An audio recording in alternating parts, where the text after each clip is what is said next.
Hello dear friends, ISRO के 100 से ज़्यादा साइंटिस्ट और उसी में इंक्लूड हैं उसके टेक्निकल पर्सनल जिन्होंने रिजाइन कर दिया है या तो वॉलेंट्री रिटायरमेंट ले लिया है। अब जिसके बाद गवर्नमेंट अलर्ट मोड में आई और गवर्नमेंट ने कहा है कि जो राइट पहले हमने सेंटर्स को दे रखा था, मतलब जैसे कि UR राव सैटेलाइट सेंटर है बेंगलुरु में, Vikram Sarabhai space research centre है त्रिवेंद्रपुरम में, फिर सतीश धवन स्पेस सेंटर से, ये तो जो डिफरेंट सेंटर्स हैं, इनके जो सेंटर डायरेक्टर्स हैं उनको ये राइट था कि वो रेजिग्नेशन एक्सेप्ट कर ले और VRS भी एक्सेप्ट कर ले। लेकिन गवर्नमेंट ने कहा है कि अब ये जो भी A ग्रेड के ऑफिसर्स हैं और टेक्निकल पर्सनल्स हैं जो कि ग्रुप A में आते हैं, इन लोगों को अगर रिटायरमेंट लेना है तो डिपार्टमेंट ऑफ स्पेस इसकी परमिशन देगा। फिर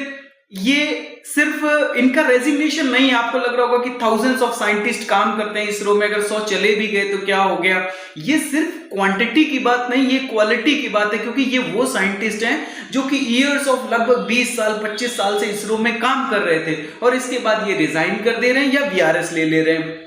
फिर जिसको एक टर्म यूज होता है इंस्टीट्यूशनल मेमोरी। इंस्टीट्यूशनल मेमोरी मतलब ये होता है कि ये वो साइंटिस्ट है जिन्होंने प्रोजेक्ट्स को फेल होते हुए भी देखा और इसके बाद उन प्रोजेक्ट्स को बनते हुए भी देखा कि किस तरीके से वो सैटेलाइट जो कि फेल हुई है, चंद्रयान 2 फेल हुआ है और इसके बाद हम कैसे सक्सेसफुल हुए। और वही साइंटिस्ट है जो कि गगनयान मिशन पे भी काम कर रहे हैं, जो कि इंडिया का पहला ह्यूमन स्पेस फ्लाइट मिशन है, मतलब पहली बार इंडिया मानव को अंतरिक्ष में भेजेगा। फिर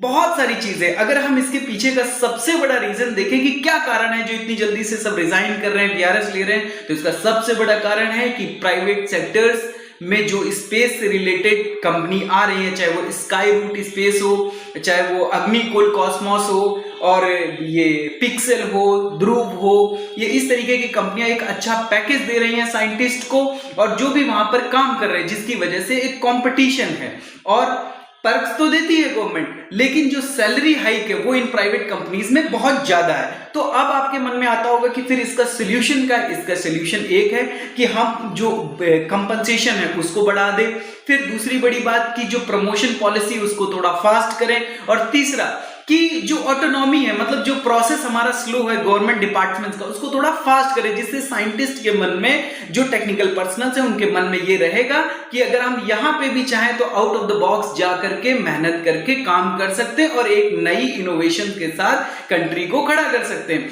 सो फ्रेंड्स, लास्ट में जाते जाते आपसे एक फैक्चुअल क्वेश्चन है कि इसरो के जो डायरेक्टर हैं वो इस समय कौन है, उनका नाम कमेंट में लिखिए। इस तरीके के एनालिसिस के लिए हमारे चैनल को सब्सक्राइब करें, वीडियोस को लाइक करें। Thank you. जय हिंद, नेशन फर्स्ट।